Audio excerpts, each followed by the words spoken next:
نحمده ونصلي على رسوله الكريم فاعوذ بالله من الشيطان الرجيم بسم الله الرحمن الرحيم أفحسبتم أنما خلقناكم عبثا وأنكم إلينا لا ترجعون وقال تعالى في موضع آخر وما خلقت الجن والإنس إلا ليعبدون آمنت بالله وصدق رسوله النبي الكريم ونحن على ذلك من الشاهدين والشاکرین والحمد للہ رب العالمین۔ غنیمت سمجھ زندگی کی بہار کی آنا نہ ہوگا یہاں بار بار، غنیمت سمجھ زندگی کی بہار کی آنا نہ ہوگا یہاں بار بار، تیری کرنی کے ملیں گے تجھ کو پھل، آج جو بوئے گا وہ کاٹے گا کل۔ بزرگان محترم، برادران عزیز اور عزیزان طلبہ، ابھی میں نے آپ کے سامنے قرآن مقدس کی ایک چھوٹی سی آیت شریفہ کی تلاوت کی ہے، جس کے اندر اللہ تبارک و تعالی نے انسانوں کو، انسان کی جو مقصد تخلیق ہے اس مقصد تخلیق کو اس آیت شریفہ کے اندر اللہ تبارک و تعالی نے بیان فرمایا ہے۔ چنانچہ اللہ تبارک و تعالی انسانوں سے مخاطب ہو کر کے فرماتے ہیں، اے انسانوں، کہاں سے تم نے اپنے ذہن و دماغ میں یہ خیال پیدا کر لیا ہے کہ ہم نے تمہیں ایسے ہی عبث اور بیکار پیدا کر دیا ہے۔ چنانچہ اللہ تبارک و تعالی مقصد تخلیق کو بیان فرماتے ہیں کہ وَمَا خَلَقْتُ الْجِنَّ وَالْإِنسَ إِلَّا لِيَعْبُدُونَ، کہ ہم نے انسان اور جنات کو اپنی عبادت اور پرستش کے لیے پیدا فرمایا ہے۔ لیکن افسوس کا مقام ہے کہ ہم ہوں یا آپ ہوں، ہم نے اور آپ لوگوں نے عبادت کو ایک محدود دائرے میں محیط کر رکھا ہے، یعنی نماز کو، روزے کو، زکوٰۃ دینے کو، اسی چیز کو ہم عبادت سمجھتے ہیں۔ جبکہ کسی شاعر نے کہا ہے کہ فرشتوں کی یہ خواہش تھی کہ وہ انسان ہوتے، لیکن انسانوں کی یہ خواہش ہے کہ وہ فرشتہ ہو جائے۔ اس شعر سے اس بات کا اندازہ لگایا جا سکتا ہے کہ اللہ تبارک و تعالی نے انسانوں کے اس روئے زمین پر جو پیدا کیا ہے، اس کے پیدا کرنے کا مقصود اللہ تبارک و تعالی کا یہ ہے کہ انسان کو اللہ تبارک و تعالی نے جو صلاحیت دی ہے، جو طاقت دی ہے، اللہ تبارک و تعالی نے جو علم دیا ہے، اس صلاحیت اور اس طاقت کے ذریعے سے اور اس علم کے ذریعے سے اس روئے زمین پر پھیلی ہوئی جو بدعملی ہے، بدانارکی ہے، ظلم اور زیادتی ہے، ایک دوسرے کو جو نیچا دکھانا ہے، اس کو کسی طریقے سے ختم کیا جائے۔ چنانچہ مسلمانوں کی موجودہ پستی اور اس کی زبونحالی کا کیا حل ہے، یعنی مسلمان پستی کا شکار کیوں ہے؟ مسلمان کو نچلی سطح پر اور پچھلی صف میں کھڑے کرنے کی کوشش کیوں کی جا رہی ہے؟ چنانچہ اس پر ہمارے جو بڑے بڑے اسکالر گزرے ہیں، ان تمام کے تمام اسکالر لوگوں نے بڑی ہی مفصل اور مدلل انداز پر بحث کی ہے۔ لہذا کسی نے لکھا ہے کہ مسلمانوں کی پستی اور زبونحالی کا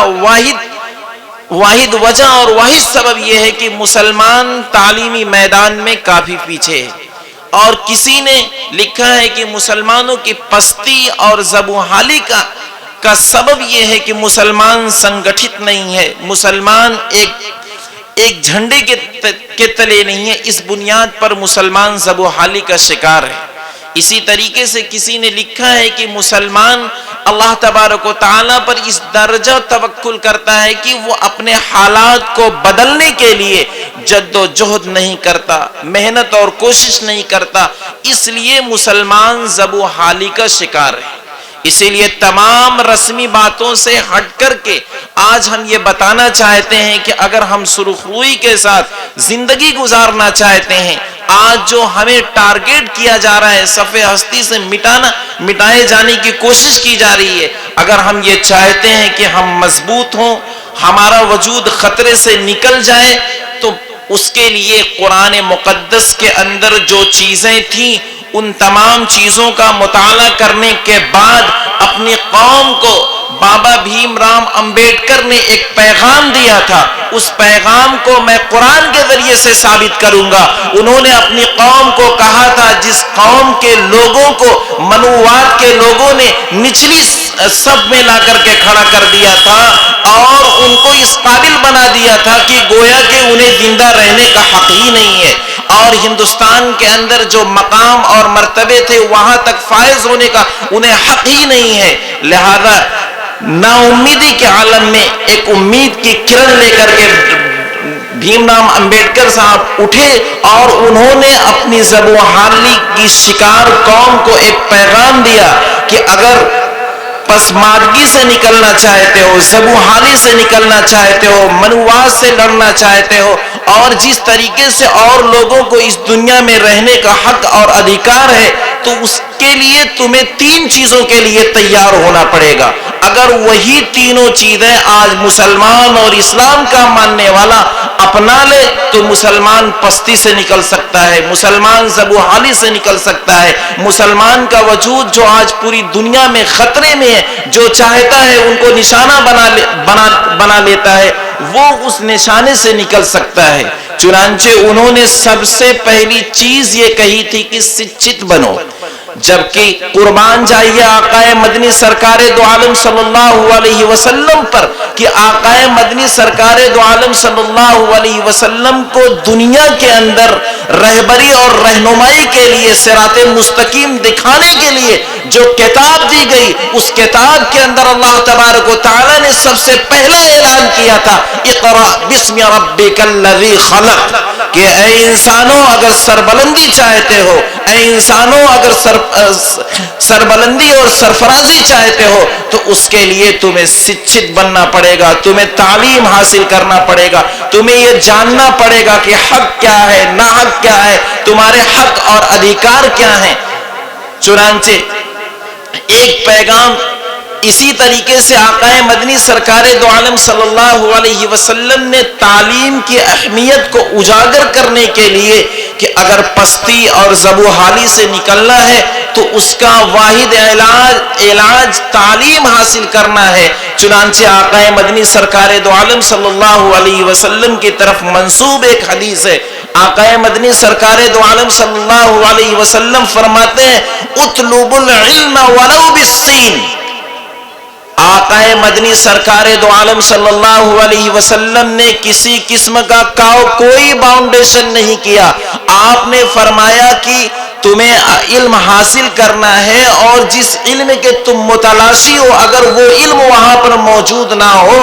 اور وہ علم چین کے اندر پایا جاتا ہو تو اس علم کے حاصل کرنے کے لیے تمہیں چین جانا چاہیے۔ چنانچہ محدثین نے یا اسی طریقے سے ریسرچ اسکالر نے لکھا ہے کہ اس وقت اسلامی تعلیم چین تک پہنچی نہیں تھی، اس کے باوجود بھی آقا مدنی سرکار دو عالم صلی اللہ علیہ وسلم فرماتے چین بھی جانا پڑے علم حاصل کرنے کے لیے تو علم حاصل کرنے کے لیے چین جاؤ اور وہاں سے علم حاصل کرو اور پھر اپنی قوم کو اور اپنے کو زبوحالی اور پستی سے نکالو۔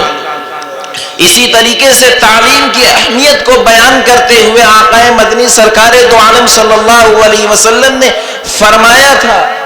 آقا مدنی سرکار دو عالم صلی اللہ علیہ وسلم نے فرمایا تھا کہ علم کو حاصل کرو ماں کی گود سے لے کر کے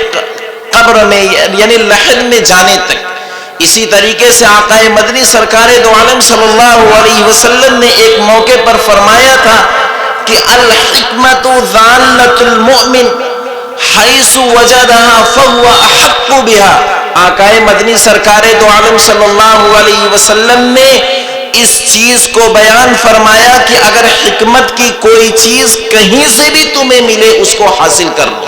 لیکن افسوس صد افسوس کہ لوگ اپنے مسند کو اور اپنے اقتدار کو بچانے کے لیے لوگوں نے تعلیم کو عصری تعلیم اور دنیاوی تعلیم میں تقسیم کر دیا، جس کی بنیاد پر آج ہم زبوحالی کا شکار ہیں۔ اگر پورے کی پوری قوم مسلم کو دینی تعلیم سے آراستہ پیراستہ کر دیا جائے، عصری تعلیم سے اس کو نابلد اور ناآشنا کر دیا جائے، تب بھی ہم زبوحالی کے شکار رہیں گے۔ اسی لیے ہمیں یہ معلوم نہیں ہوگا کہ ہمارا حق کیا ہے, ہمارا ادھیکار کیا ہے, ہمارا قانون کیا ہے. اس لیے کہ جب ہم پر ظلم ہوگا, جب ہم پر زیادتی ہوگی, جب ہم کو زمین دوز کیا جائے گا, جب ہم کو بلڈوز کیا جائے گا, جب ہمیں ہمارا ادھیکار اور قاعدہ قانون معلوم ہی نہیں ہوگا, تو ہم حکومت وقت کے خلاف کس طریقے سے آواز اٹھائیں گے. لہذا ہمیں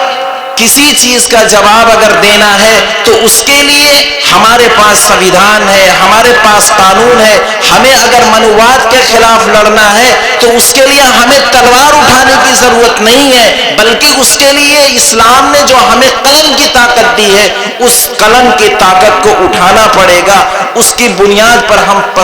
پستی سے, زبوحالی سے نکلیں گے. لہذا اس کی تشبیہ اور اس کی مثال ہمارے اور آپ کے سامنے اے نوجوانوں میں کہتا ہوں, وہ ڈاکٹر بھیم رام امبیڈکر جی ہیں. ان کی تاریخ کو پڑھیے, وہ کتنے پسماندہ قوم سے تعلق رکھتے تھے, لیکن تعلیم نے ان کو اس مقام پر لا کر کے کھڑا کیا کہ انہوں نے لوگوں کو حق اور دستور دلایا. اور وہ تعلیم ہندوستان سے نہیں حاصل کیے تھے, وہ تعلیم حاصل کرنے کے لیے ہندوستان سے باہر گئے, وہاں حق اور ادھیکار کو پڑھا, پھر یہاں پر آ کر کے قوم کے لوگوں کو بیدار کیا. لیکن جو بنوواد کے پاسدار تھے, جو یہ چاہتے تھے کہ جس پستی کے عالم میں وہ پڑے ہوئے ہیں, ان کی قوم اور اسی طریقے سے پچھڑا سماج اسی پستی کے عالم میں پڑے رہے, جس کی بنیاد پر ان کو ہرا دیا گیا. لیکن اب جب تاریخ پڑھیں گے, مسلمانوں نے ہمیشہ حق کی لڑائی لڑنے کے لیے یہ نہیں دیکھا ہے کہ کون ہندو ہے, کون مسلمان ہے. اگر کوئی حق کی بات کرتا ہے تو مسلمانوں نے ہمیشہ اس کا ساتھ دیا ہے. جب تاریخ اٹھا کر کے دیکھیں گے, آپ کو یہ پتہ چلے گا کہ بھیم رام امبیڈکر کو سویدھان لکھنے کا حق اگر کسی نے دیا تھا, اس کا ممبر کسی نے بنایا تھا, وہ کوئی اور نہیں تھا, وہ مسلمان تھے. اس لیے کہ بابا بھیم رام امبیڈکر کو پہلے ہرا دیا گیا تھا, پھر بابا بھیم رام امبیڈکر کو بلایا گیا ہے بنگال اور وہاں جتا کر کے ان کو ممبر بنایا گیا ہے سویدھان لکھنے کا. پھر بابا بھیم رام امبیڈکر نے وہ سویدھان لکھا جو آج بھی منوواد کے سینے میں چبھ رہا ہے, اور اس سویدھان کو ختم کرنے کی کوشش کر رہے ہیں. لیکن میں یہ اعلان کر دینا چاہتا ہوں کہ ہم سیکولرزم کے پاسدار ہیں, ہمارے ٹکڑے ٹکڑے ہو جائیں گے لیکن ہم سویدھان کو مٹنے نہیں دیں گے. اس لیے کہ یہ سویدھان اس ملک کے اندر, جس ملک کو ہم تشبیہ دیتے ہیں, ہم تشبیہ دیتے ہیں کہ یہ گلشن ہے, اس میں ہر طرح کے پھول کھلنے چاہیے, اس پھول کو اگر کوئی ختم کرنے کی کوشش کرے گا تو جس طریقے سے ہمارے بزرگوں نے قربانی دی, ہم بھی اس کو قربانی قانونی اعتبار سے, سیکولرزم کی پاسداری کے اعتبار سے دیں گے. اسی لیے نوجوانوں, اگر وہ پیغام دیتے ہیں کہ تم اپنے گھروں میں چاقوؤں کو تیز رکھو, تو میں مسلمانوں اس کا پاسدار نہیں ہوں, میں وائلنس کا حقدار نہیں ہوں. میں تمہیں یہ پیغام دیتا ہوں کہ اپنی قوم کے تعلق سے, ہندوستان کے مستقبل کے تعلق سے فکر مند ہو جاؤ, اور محمد بن قاسم بن کر کے اٹھو, اسد الدین اویسی بن کر کے اٹھو, اور پارلیمنٹ میں جا کر کے اپنے حق اور ادھیکار کی بات اسی طریقے سے کرو جس طریقے سے ڈاکٹر بھیم رام امبیڈکر کرتے ہیں, جس طریقے سے آج بھی بہت سارے لوگ جو سیکولرزم کے پاسدار ہیں وہ ٹی وی ڈیبیٹ پر بیٹھ کر کے وہ اپنی بات کرتے ہیں. ہمیں یہ ادھیکار اسلام نے دیا تھا, لیکن افسوس ہم نے عصری اور دنیاوی تعلیم کے نتیجے میں اس چیز کو بالائے طاق رکھ دیا. آج ہمیں کچھ بھی معلوم نہیں. ہمیں اگر یہ پوچھ لیا جائے کہ آپ کا حق کیا ہے, آپ کا ادھیکار کیا ہے, ہمارا جو سویدھان لکھا گیا اس میں کتنے لوگ تھے, کسی چیز کا کوئی نالج اور کوئی علم نہیں. لیکن افسوس, صد افسوس, ہمیں مسند کو بچانے کے لیے لوگوں نے عصری اور دنیاوی تعلیم میں دین کو منقسم کیا. افسوس ہوتا ہے, معلوم نہیں کیوں محمد بن قاسم رحمت اللہ علیہ کو لوگ فرشتہ کہتے ہیں, تاریخی فرشتہ کہتے ہیں. افسوس ہوتا ہے کہ عرب کی کچھ عورتوں کو جب یہاں پر مقید کر لیا گیا, محمد بن قاسم علیہ الرحمہ جس وقت ان کی عمر 16 یا 18 سال کی ہوئی ہوگی, ان کو فوج کا سپہ سالار بنا کر کے ان کو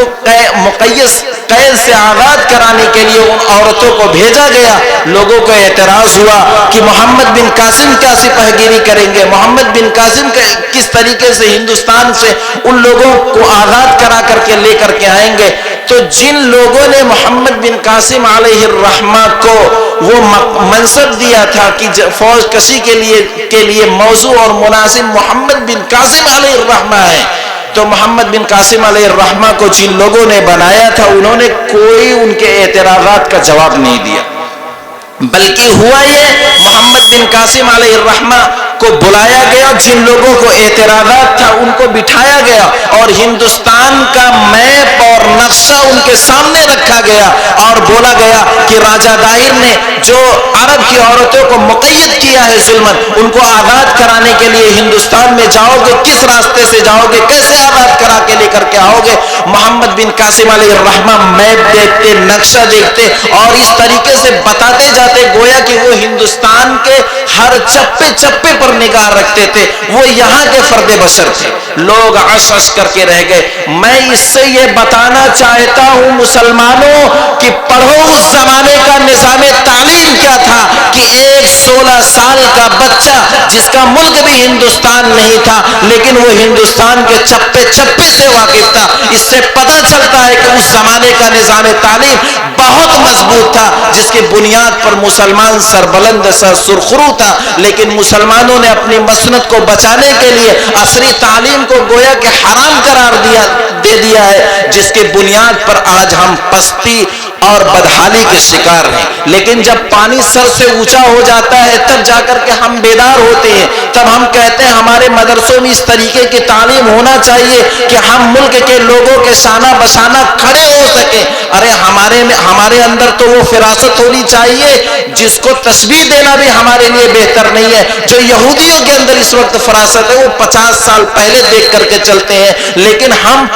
5 منٹ بھی پہلے دیکھ کر کے نہیں چلتے۔ تو بات یہ چل رہی تھی کہ اگر اپنے کو پسماندگی سے نکالنا ہے، اپنے کو پستی سے نکالنا ہے تو ہمیں شکست بننا پڑے گا، اور یہ تعلیم ہمیں آقا مدنی سرکار دو عالم صلی اللہ علیہ وسلم نے 1400 سال پہلے دی تھی۔ تو میں یہ ثابت کر رہا تھا کہ بابا بھیم راؤ امبیڈکر نے جو یہ پیغام دیا ہے وہ عین اسلام کے مطابق پیغام تھا۔ ان کی قوم نے اس پیغام کو پکڑا لیکن ہم نے اس چیز کو بالائے طاق رکھ دیا۔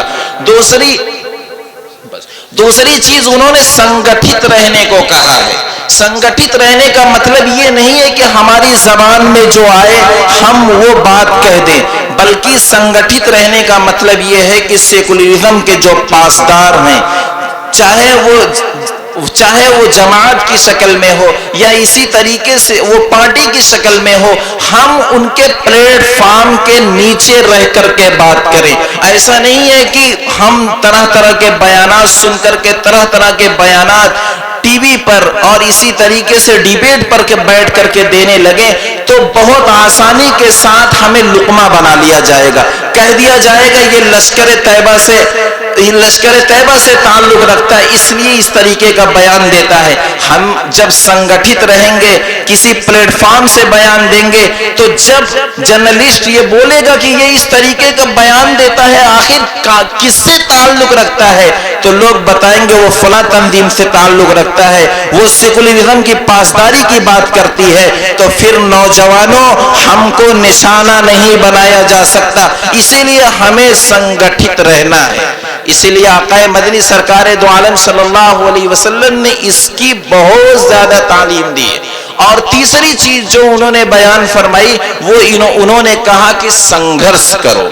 چنانچہ اس چیز کو بھی قرآن نے بیان فرمایا۔ قرآن کہتا ہے ان اللہ لا یغیر ما بقوم حتی یغیر ما بانفسہم، جس کا ترجمہ علامہ اقبال نے کچھ اس انداز سے کیا ہے، خدا نے آج تک اس قوم کی حالت نہیں بدلی، نہ ہو فکر جس کو خود اپنی حالت کے بدلنے کا۔ لہذا ہمیں متفکر ہونا ہے اپنے حالات کو بدلنے کے لیے، ہمیں تعلیمی اعتبار سے مضبوط ہونا ہے، ہمیں سماجی کے اعتبار سے مضبوط ہونا ہے، ہمیں سنگٹھن کے اعتبار سے مضبوط ہونا ہے، ہمیں تجارتی اعتبار سے ہر اعتبار سے مضبوط ہونا پڑے گا۔ جب جب یہ تین پیغام لے کر کے ہم اٹھیں گے تو ہم جس طریقے سے پہلے سرخرو تھے، سربلند تھے، سرفراز تھے، اسی طریقے سے آج بھی ہم سربلند ہوں گے، سرخرو ہوں گے، اور کسی بھی ناپاک سازش کرنے والوں کو ہمیں اپنا نشانہ بنانے کا ہم موقع نہیں دیں گے۔ امید ہے کہ آپ کو ہماری باتیں سمجھ میں آئی ہوں گی۔ اللہ تبارک و تعالی ہمیں اور آپ کو کہنے سننے سے زیادہ ان تین چیزوں کو سمجھنے کی اور سمجھ کر اس پر پورے طریقے سے عمل کرنے کی توفیق مرحمت فرمائے۔ آمین ثم آمین، وآخر دعوانا ان الحمد للہ رب العالمین۔